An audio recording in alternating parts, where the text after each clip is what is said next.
अंग्रेज इतना ज़्यादा डरते थे बाबू सुभाष चंद्र बोस से कि उन्हें नज़रबंद करके रखा था। नज़रबंदी से निकलने के लिए सुभाष जी ने एक योजना बनाई। 16 जनवरी 1941 को वे पुलिस को चकमा देते हुए पठान मोहम्मद जियाउद्दीन के वेश में अपने घर से निकले। शरद बाबू के बड़े बेटे शिशिर ने उन्हें अपनी गाड़ी से कोलकाता से दूर झारखंड राज्य के धनबाद जिले गोमोह तक पहुंचाया। गोमोह रेलवे स्टेशन अभी वर्तमान में नेताजी सुभाष चंद्र बोस जंक्शन गोमोह के नाम से चर्चित है। से फ्रंटियर मेल पकड़कर यहाँ से फ्रंटियर मेल पकड़कर वे पेशावर पहुंचे। पेशावर में उन्हें फॉरवर्ड ब्लॉक के एक सहकारी मियां अकबर शाह मिले।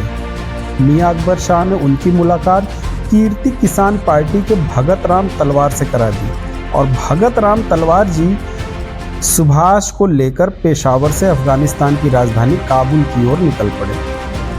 और दोस्तों, इसी सफर में भगत राम तलवार रहमत खान नाम के पठान और सुभाष बाबू उनके गूंगे बहरे चाचा बने थे। पहाड़ियों में पैदल चलते हुए उन्होंने ये सफर पूरा किया। सही मायनों में आज़ादी इतनी आसान नहीं थी दोस्तों, जितना संघर्ष आज़ादी के दीवानों ने किया। काबुल में सुभाष 2 महीनों तक उत्तम चंद मल्होत्रा नामक एक भारतीय व्यापारी के घर में रहे और वहां उन्होंने पहले रूसी दूतावास में प्रवेश पाना चाहा, लेकिन नाकामयाब रहे। आखिर में ऑरलैंडो मैजांटा नामक इटालियन व्यक्ति बनकर सुभाष काबुल से निकलकर रूस की राजधानी मॉस्को होते हुए जर्मनी की राजधानी बर्लिन पहुंचते हैं। बर्लिन में सुभाष बाबू पहुंचते ही सर्वप्रथम रिबेनट्रोप जैसे जर्मनी के अन्य नेताओं से भी मिले। उन्होंने जर्मनी में भारतीय स्वतंत्रता संगठन और आज़ाद हिंद रेडियो की स्थापना की। इसी दौरान सुभाष बाबू नेताजी के नाम से जाने जाने लगे।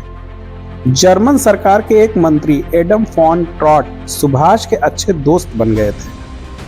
आखिर 29 मई 1942 के दिन सुभाष जर्मनी के सर्वोच्च नेता एडोल्फ हिटलर से मिले, लेकिन हिटलर को भारत के बारे में विशेष रुचि नहीं थी। कई साल पहले हिटलर ने माइन काम्फ नामक आत्मचरित्र लिखा था। इस किताब में उन्होंने भारत और भारतीय लोगों की बुराई की थी। इस विषय पर सुभाष बाबू ने हिटलर से अपनी नाराजगी व्यक्त की। हिटलर ने अपने किए पर माफी मांगी और माइन काम्फ के अगले संस्करण में वह परिच्छेद निकालने का वचन दिया। अंत में सुभाष जी को ये पता लगा कि हिटलर और जर्मनी से उन्हें कुछ और नहीं मिलने वाला है, इसलिए 8 मार्च 1943 को जर्मनी के कील बंदरगाह में वे अपने साथी आबिद हसन सफरानी के साथ एक जर्मन पनडुब्बी में बैठकर पूर्वी एशिया की ओर निकल गए। वह जर्मन पनडुब्बी उन्हें हिंद महासागर में मेडागास्कर के किनारे तक लेकर गई। वहां वे दोनों समुद्र में तैरकर जापानी पनडुब्बी तक पहुंचे। द्वितीय विश्व युद्ध के समय किन्हीं भी 2 देशों की नौसेनाओं के पनडुब्बियों के द्वारा नागरिकों की एकमात्र अदला बदली हुई थी। ये जापानी पनडुब्बी उन्हें इंडोनेशिया के पादांग बंदरगाह तक पहुंचा कर आई थी। 21 अक्टूबर 1943 के दिन नेताजी ने सिंगापुर में आरजी हुकूमत आजाद हिंद स्वाधीन भारत की अंतरिम सरकार की स्थापना की। वे खुद इस सरकार के राष्ट्रपति, प्रधानमंत्री और युद्ध मंत्री बने। इस सरकार को कुल 9 देशों ने मान्यता दी। नेताजी आजाद हिंद फौज के प्रधान सेनापति भी बन गए। 6 जुलाई 1944 को आजाद हिंद रेडियो पर अपने भाषण के माध्यम से गांधी जी को संबोधित करते हुए नेताजी ने जापान से सहायता लेने का अपना कारण और आरजी हुकूमत आजाद हिंद फौज की स्थापना के उद्देश्य के बारे में बताया। इस भाषण के दौरान नेताजी ने गांधी जी को राष्ट्रपिता कहा, तभी गांधी जी ने भी उन्हें नेताजी कहा।